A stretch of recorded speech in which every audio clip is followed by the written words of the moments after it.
Helly theorem is one of the most important theorems of the area of combinatorial geometry.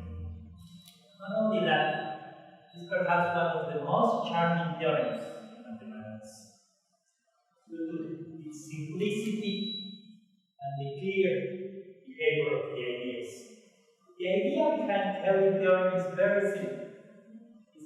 You have a collection of sets, a finite collection of sets, and you want to know under what conditions, under what hypothesis is it possible to find a point in the intersection of all these sets. Very practical, it's a very simple theory. So the idea behind Helly is the following one, which is the spirit of this talk. If the sets are, from the point of view of geometry or topology, simple, and the way they intersect is simple, or the way the union is simple from the point of view of geometry or topology, then there's a point in the intersection of all of them. And we will see how this philosophy interacts here. Well, the classical Helly theorem, everybody knows about it, is first we have a collection of sets in Euclidean space. And then I have a finite collection of complex sets. This is the simplicity, the complexity. Then I have a collection of sets in Euclidean space, and I want to know if there's a point in the intersection of all of them. And all what I have to do is to check if the intersection of every subfamily of size d plus 1 intersects. Behind this, there's the idea that the intersection of two complex sets is also simple, it's a complex set. Well, so for example, in the line, collection of intervals has a point is intersecting if every two intersects. And in the plane, a collection of complex sets in the plane is intersecting if every triple is intersecting. Very, very simple. But it looks like convexity is very important. And we will see that convexity is not important at all. Helly theorem is not a theorem of geometry, but it's a theorem of topology. And we will see why. Helly himself realized in his first proof that the convexity was not important. He proved that instead of having convexity, he replaced the notion of convexity for the notion of a topological ball, something which is homeomorphic to a ball. So he proved, for example, that in the plane, if you have a collection of sets which are homeomorphic to a ball, and every two of them intersects in a ball, and every three of them intersects in a ball, then there's a point in the intersection of all of them. This time, the intersection of two balls is not a ball. So you have to be careful to control the intersection of two of the sets. Keep it simple, the geometry or the topology.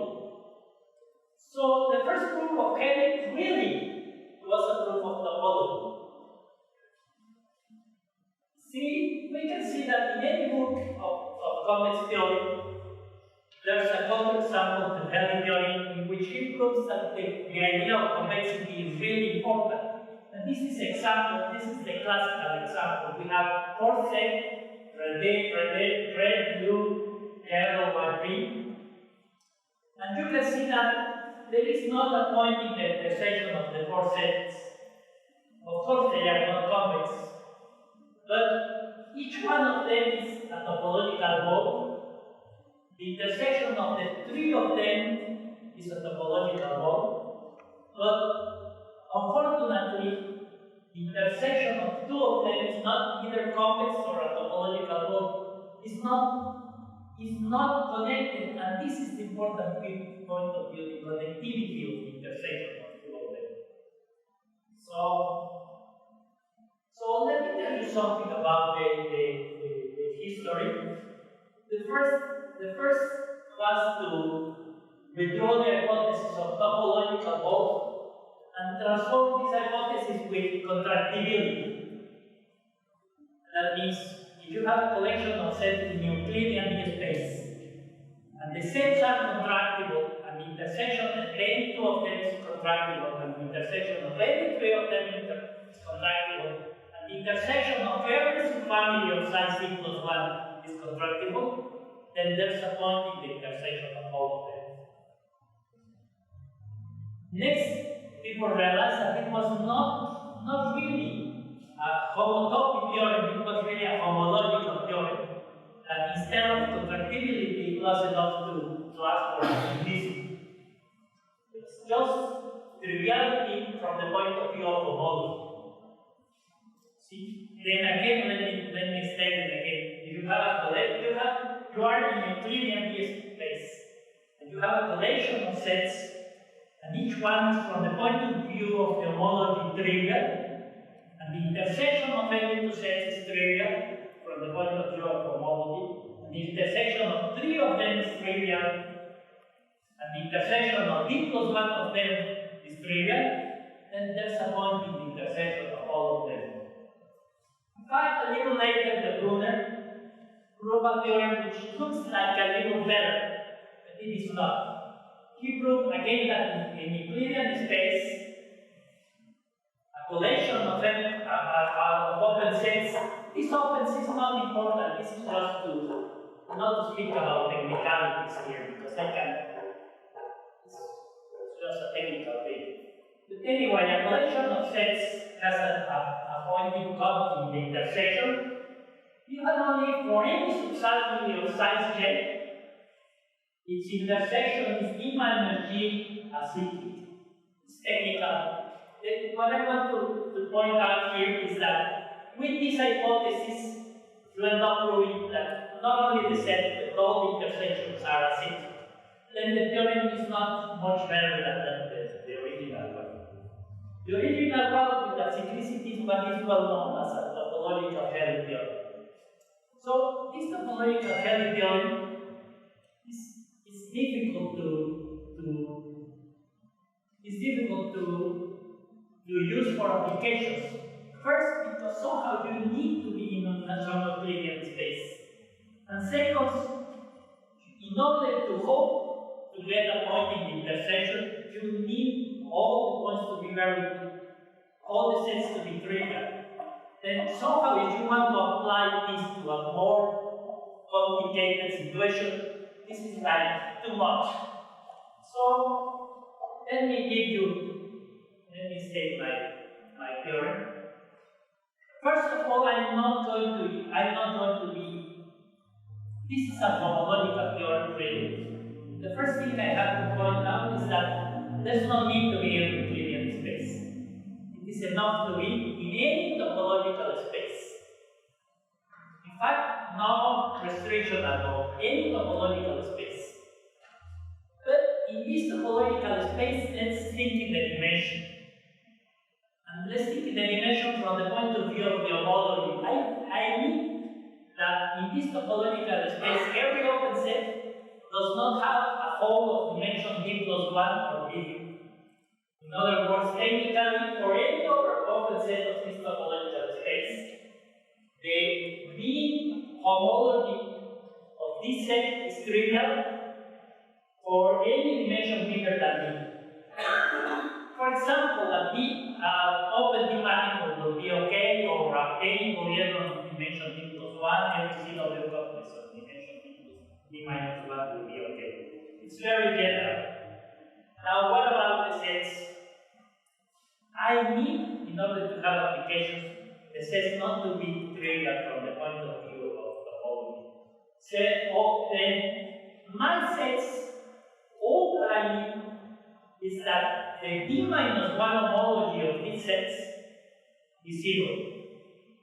So I need dimension d minus 1 0, dimension d 0, and up to infinity.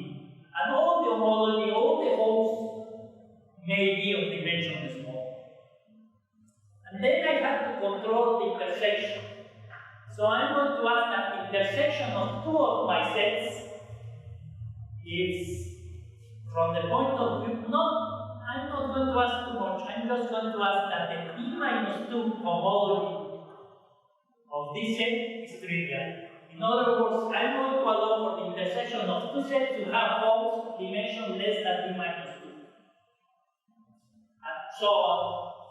For the intersection of three of them, the E minus 3 homology group is 0. Let me put an example so that it will be easy to understand. Let us put X an open trimanifold. See? For example, any examples? And now in this trimanifold, I'm going to think in a collection of open sets. And again, I want to know if there's a point in the intersection of all the family. And for that purpose, I have to check the following. Is ideal. First of all, is that every 4 of them, if I choose every 4 of these sets, the intersection is correct.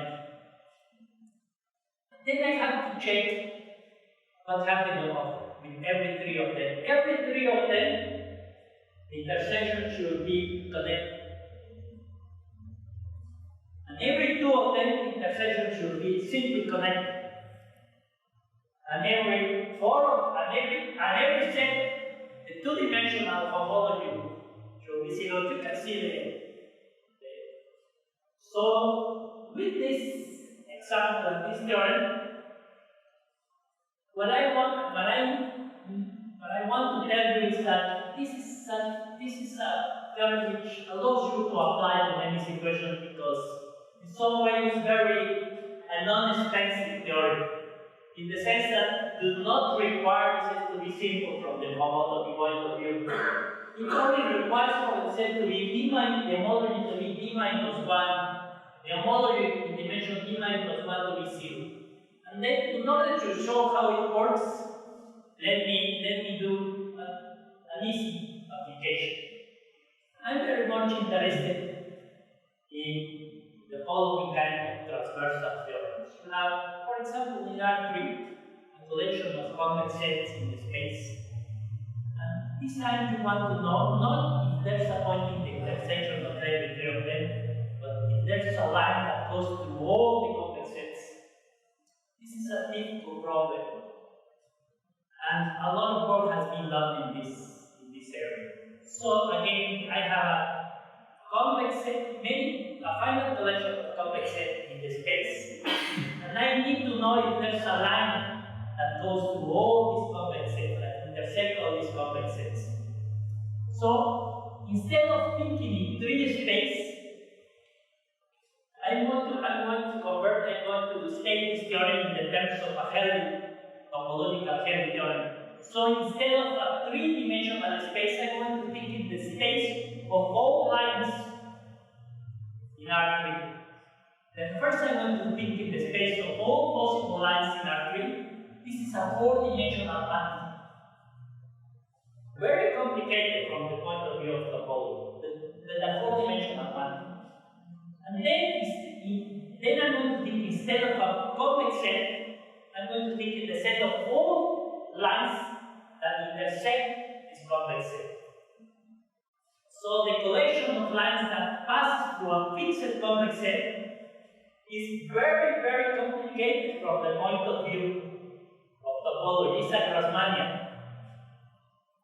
It's like the set of all lines through a point. It's arbitrary, which is very complicated from the point of view of topological. It has homology, but still it fits precisely in my theorem. So what I need to do is to traduce this then again. Instead of R3, I think in the set of lines in R3, which is a 4-dimensional manifold. Instead of every convex set, I'm going to think in the collection of lines to this convex set. And then what I want is to be if there's a point in the intersection of all these sets, that means I need to know if there's a line that goes through all these convex sets. And for that, I need to apply my theorem. So the first thing that I have to do is that I have to check, since I am in a four-dimensional manifold, I need to check that every 5 of my sets has a point in common. In this language, this means that there's a line that goes through every 5 of them. And this is part of the hypothesis. I have to check that every 4 of them, the intersection of every 4 is connected. In this case, I have to check that every time that I have 3 convex sets, the collection of lines to these 4 convex sets is connected. And then I have to check that the intersection of 3 of them is homotopically simply connected, and the 2 homology of, well, all the requirements. The 3 which are here comes from the geometry, and these are not difficult to prove. And the first 2 comes from the hypothesis. So what I have is the following theorem. If I have a collection of convex sets into Euclidean space, and every family of size 5 admits a transversal line, and for every family of size 4, the set of transversal lines is connected, then the family F has a transversal. This theorem can be applied in many different situations. I want to stop here for a little with the application, and perhaps to speak a little bit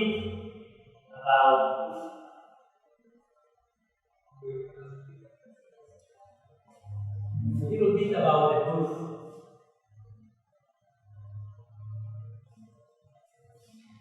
The proof, it really comes from something which is the topological, which is the first theorem. Let me state that you have, this is not something happened with this object. I'm going to explain. Take 2 sets. And suppose these sets, suppose the union is connected. So they better intersect. Take now the second example, 3 sets, like this one. Let me then explain first better the Birch theorem, and then the Birch theorem you will understand. The Birch theorem says the following: if you have n convex sets and the union is connected, in order to know if there's a point intersection of all of them, you have to prove that every n minus 1 of them intersects. And let's see what happens for n equals 2. If you have 2 convex sets, if the union is connected, then they better intersect. There's a point in the intersection. If they don't intersect, it's impossible for the union to be connected. For n equals 2, suppose you have 3 convex sets, and any 2 of them intersect. Then either there's a hope in the middle, or there's a point in the intersection of the 3 of them.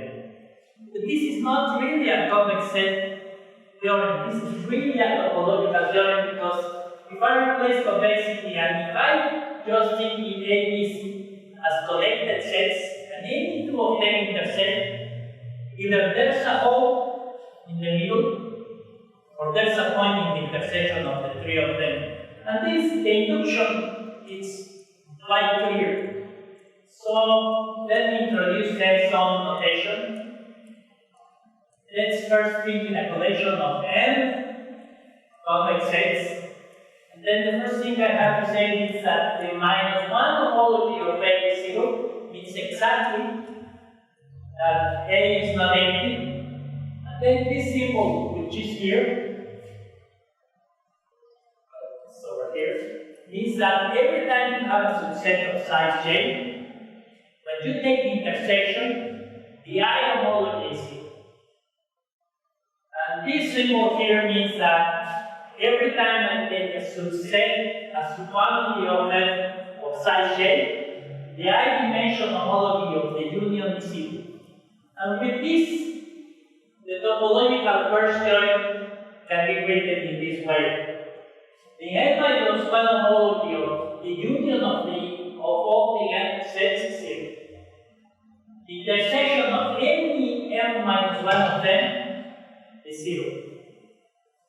When I intersect any n-2 of them, the intersection is connected, and so on. And then the theorem says that if you have all these hypotheses, the intersection of n, there's only the intersection of. So here is the point. This theorem, when you prove it, this is just very simple magic because.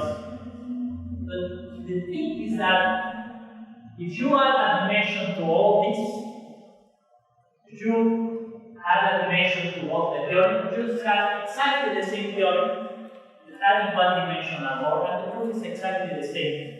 And when you add d dimensions to all the hypotheses, the theorem is still true, and the proof is exactly the same. It's just magic noise. And then using this, the proof of the theorem is like a special, what's the name? These sequences, the spectral sequences argument. See, these two blocks implies this is the first topological version theorem. And then this implication, this implies this, and this is the same theorem adding one dimensional more. And this is the same theorem adding two dimensional more. And so we have that these two blocks implies this. And once I have this, the proof is very simple. Now, this is the hypothesis of the Helly theorem, and this is always 0 because my hypothesis of two-dimensional I don't have homology. And then these two implies this, and this is always 0, and these two implies this, and so on. I don't know, I just want to point out that the proof is some kind of spectral sequence argument, whether we manually dots. And well, finally, there are equivalent theorems, but instead of intersections, I'm going to use unions. So they come from like some ideas of Helly, some version of Helly theorem, not called Green's theorem, not for intersections but for unions. Now let me state the theorem for unions. Suppose, let me state it in the classical convex language. If you have a finite collection of convex sets in Euclidean space, then its intersection is going to be non-empty. If every subfamily of size G is a star shape. In other words, when you take the union of every subfamily of size G, it's trivial, it's star shape. And this implies that the intersection of all of them is not empty. But there's an equivalent topological Green's theorem which says the following. If you have a finite collection of convex sets in Euclidean space, I don't mean enough in Euclidean space. All what I mean is topological space that's in which the homology is found in dimension D. So if the G minus 2 dimension of the union of every subcollection of size G is 0, then the intersection is not empty, it's just the classical